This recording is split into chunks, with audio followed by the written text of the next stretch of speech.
Are we ready to get started? Wonderful.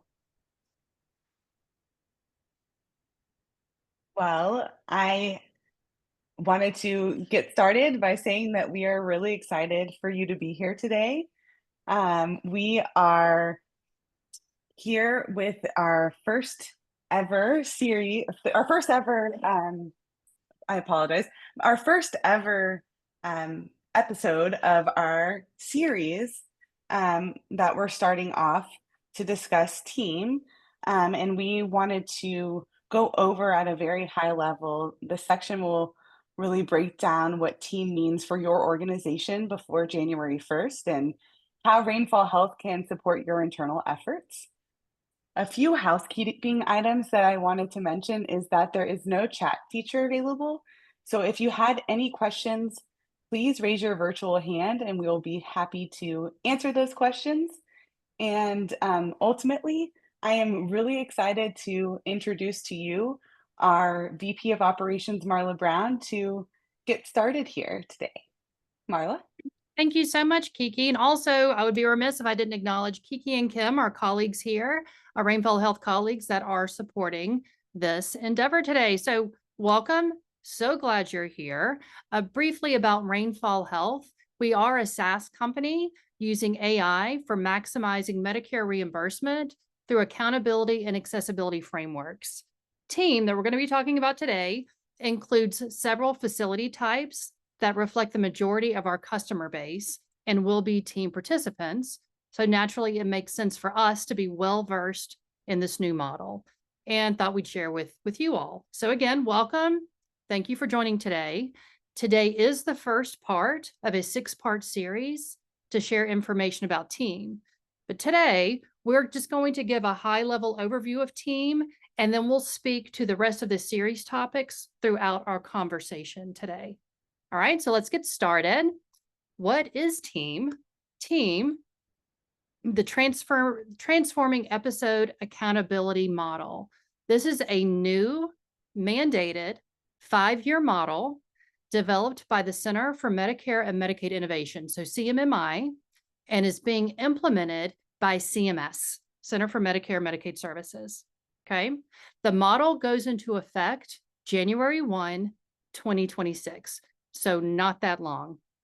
If you are one of the 740 plus or minus mandated sites, it means your facility will either pay CMS or be paid by CMS up to 20% loss or gain. This is in addition to the current CMS reimbursement rates. The loss or gain is dependent on the facility's chosen track and meeting quality and compliance requirements. A lot of information. Okay, so we're going to talk through some things at a high level, remembering we have more specific series throughout the next few weeks to get in the weeds a little bit more. So let's talk about team participants. So when we say team participants, we mean those facilities that are mandated to participate in team. So team participants. To be considered a team participant, your facility is located within a selected CBSA, core-based statistical area. You're an acute care hospital within one of those selected CBSAs, and your facility is paid under IPPS, Inpatient Prospective Payment System. Okay. The systems our team participants can also include safety net hospitals, rural hospitals, Medicare dependent, cell community hospitals, and essential access community hospitals. So a wide variety of participating of team participants. So in addition to the facilities, let's switch gears and talk about the beneficiaries that are considered team participants. So team is specific to Medicare Parts A and B beneficiaries, where Medicare is their primary. Team does not apply to beneficiaries enroll in a managed care plan like Medicare Advantage with end-stage renal disease, making them Medicare ineligible, or they're not covered under United Mine Workers of America Health Plan. It's really important to understand that differentiation for team. It's also really important to understand the 5 procedures, very specific 5 procedures that have specific MSDRG and specific HCPCS codes. So let's talk about those for just a second. 5 procedures. Coronary artery bypass graft surgery. This does include coronary revascularization by CABG. Lower extremity joint includes hip, knee, ankle, does not include small joints in the foot. Major bowel procedure includes major, small, or large surgery. Shift includes hip fixation procedure in the presence of a hip fracture, both open and closed, with or without fracture reduction, but does not include joint replacement. And then we have spinal fusion, including cervical, thoracic, and lumbar. Again, future series, we're going to get into that more, but important to know that under those 5 procedures, there are 29 specific MSDRG codes, some of which are relatively new or modified, and 8 HCPCS codes. All right, so let's recap what we've talked about so far. A lot of information. Team, 5-year, mandatory model, 740 sites, 5 specific procedures that apply to Medicare Parts A and B beneficiaries. There are quality and compliance requirements that have financial impacts, either positive or negative, for mandated facilities. Okay. Let's transition just a little bit, and let's talk about the factors that are assessed to help calculate that loss gain amount that we talked about at the beginning of our conversation today. So, composite quality score, CQS, this is new. This is a new measurement specific to team and is applied at the team beneficiary level. Okay, new team beneficiary level. However, helping to inform that CQS are these quality measures that you see below. These quality measures are evaluated at the hospital level. And as you can see from this list, the last 3 bullets, the hospital, hybrid hospital, falls with injury, post-respiratory failure, failure to rescue, are going to be new measurements. Right? So even though we're doing a lot of this work at the facility level already, or could be, there are new requirements that we need to be aware of. So I want to talk about voluntary reporting for a second. And here's why I included this. It's important to understand, obviously, that this is a new model with requirements that may be new to some facilities.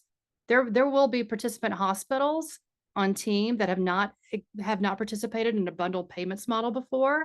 So this is going to be new. In addition, again, new model that's going to have changing requirements.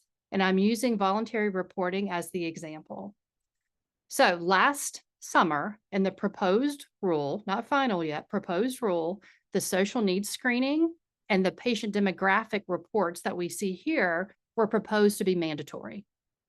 After public comment was received, the final rule that came out in August decided that the reports that you see here were voluntary. Okay.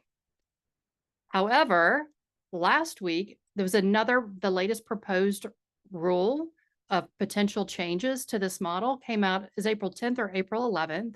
And in that proposed rule, health equity and decarbonization plans are being proposed to be dismissed altogether. It's super important to know what's being required and then what's being proposed as changes, because these directly impact your facility's reimbursement rate. Historically, we all know that voluntary reporting has been used for the variables for risk adjustment in future models. So don't let the word voluntary fool you, right? It could be an indication of something that you'll have to do in the future and might as well prepare for it now, right? I want to talk about another important component when it comes to understanding the team participants' responsibility, and that's episode duration, episode actual cost, and episode target cost. With team, when one of the qualified procedures, the 5 that we've talked about, when a procedure or admission starts at a team mandated facility, a 30-day clock starts. That means that team facility also called an anchor hospital, is responsible for coordinating that patient's care for the next 30 days. Right now, in the final rule, that means scheduling with a primary care. That's currently in the final rule. However, public comment from the last proposed rule last week, public comment is being sought about that requirement. But for right now, that means scheduling with a primary care if patient needs occupational therapy, skilled nursing facility, durable medical equipment. That is the responsibility of the anchor hospital for that 30 days. So in addition to that 30-day duration is the episode cost. Around November, CMS will share target episode costs with team facilities. Episode costs, these target costs, are comprised of the procedure, the actual procedure, the 5 that we've talked about, wraparound services, SNF, DME, occupational therapy, and there's several more. We'll talk about this in a future series. But what we need to understand about that episode target cost furnished by CMS, that is that facility's North Star to maximize reimbursement. Again, we'll talk about this in a future series, but that's an important thing to note. Okay, let's talk about one other requirement, and that requirement, yes, but let's talk about tracks. We mentioned that at the very beginning of our talk today. Let's talk about it in a little bit more detail. With the team model, there are 3 tracks to choose from. Before each performance year, a team facility must choose a track. We're going to have a whole series just on tracks, so don't worry if you get lost in the sauce today. Track 1 is open to performance year 1 for all mandated facilities. They're calling this a glide year. And the reason they're calling this a glide year, you can see in the right-hand column that the stop loss, the 20% maximum stop loss that we talked about at the beginning, here's where it comes into play. So stop loss for track 1 is a 0% loss, which is why it's called a glide year, up to a 10% reimbursement from CMS. So all hospitals are allowed to participate in track 1, performance year 1. That shifts performance year 2. Performance year 2 and 3, it's only safety net hospitals that can participate in this track. Again, more coming soon. Track 2 is not available in performance year 1. It begins in performance year 2 with a maximum stop loss of 5% on either side. Okay. Track 3, here's where the 20% comes in. Track 3 is available for any mandated hospital in year 1. However, beginning year 2 and 5, it is available for, or it's required for the majority of hospitals, and only safety net hospitals having that option to stay in track 1. And here's where that 20% comes into play, right? If your facility has everything great going on, everything is fabulous, then you can realize up to that 20% reimbursement rate. However, if you don't, then we're looking at a 20%, up to a 20% reduction, which is could be a considerable amount of money, right? More to come on that as we get further on into this series, but it's something that is should be top of mind for you in your facility. So let's talk about team. Why is CMS even introducing team? Team is informed by data from the 2021 Bundled Payments for Care Improvement Advance, the BPCI, and the Comprehensive Care for Joint Replacement, the CJR model. The selected team procedures, the 5 procedures, the target episode costs that are going to be coming out in November, and the projected volume of these procedures is based on both of these models. So based on that data, CMS anticipates that team will help reduce Medicare spend by the shared financial accountability process for the episodes, and also the hopes of improving the quality of care for Medicare beneficiaries. CMS is so confident in this model that they actually have a goal to have 100% of Medicare and a large percentage of Medicaid on a performance type model like team by 2030. Right, so this is a big deal. We shouldn't look at it as just this one model and then that's it. This could be the model that potentially could transform the way Medicare reimbursements happen. Okay, so today we talked through a lot of information. We talked through what team is, who it impacts, the patients and facilities, how it will be measured, and why. Before we go into questions from today's topics, let's look at what our series is going to be over the next few weeks. So next week, let's get into the weeds about the MSDRGs, episode target costs, CQS, quality measures, all the acronyms, and talk through and see what that means a little bit more for your facility. Series 3, it's important to take some time to understand what exactly we mean by an anchor hospital, right? I've got a lot of great examples I'd love to share with you, and the importance of collaborators, new term. We didn't discuss that earlier, so you'll have to come to that series to understand what that means, and reporting requirements for those collaborators. Series 4, let's talk about tracks. Let's talk about the financial up and down side to tracks and why it's important what you choose. And then series 5, let's just take some time to talk about best practices to prepare our teams for this new model and why they should be excited about it and what this could mean for Medicare beneficiaries. All right, that was a lot of information. So I'm going to pause, and I am happy to answer any questions that we've talked about today or questions about future series.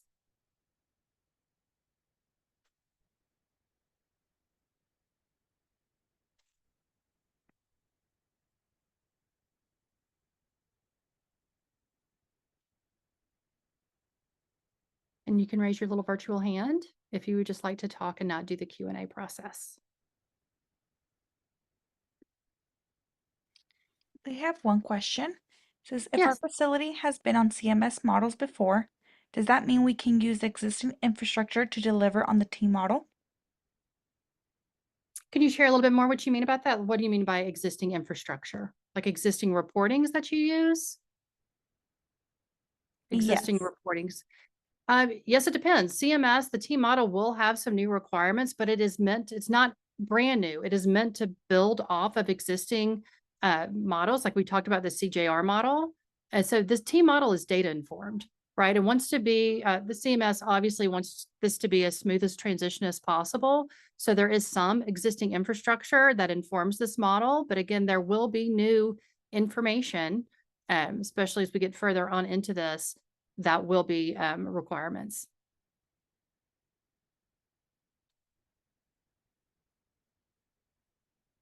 Is procedure cost the same thing as episode cost? No. Procedure cost is the actual procedure. A knee replacement surgery could be the procedure. The episode cost are all of those costs that follow that 30 days.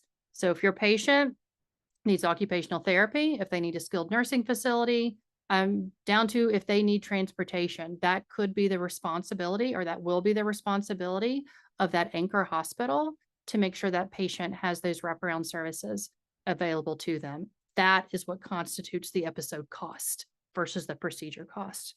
Did that answer your question? Great.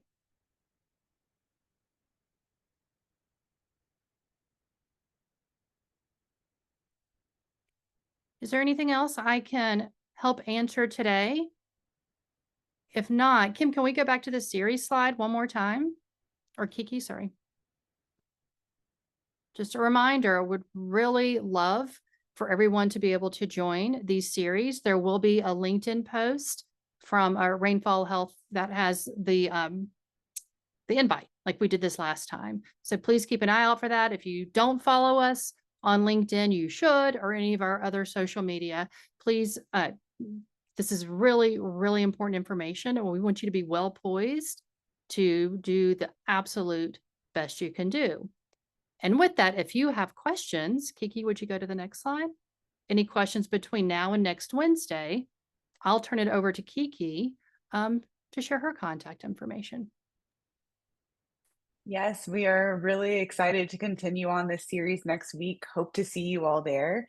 And if any questions come up around how to approach this for next year, or if you have any questions specifically about Rainfall Health and how we're partnering with other team hospitals, I would be more than happy to answer any questions.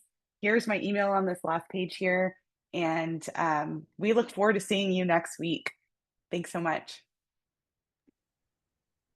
Thanks everyone for joining.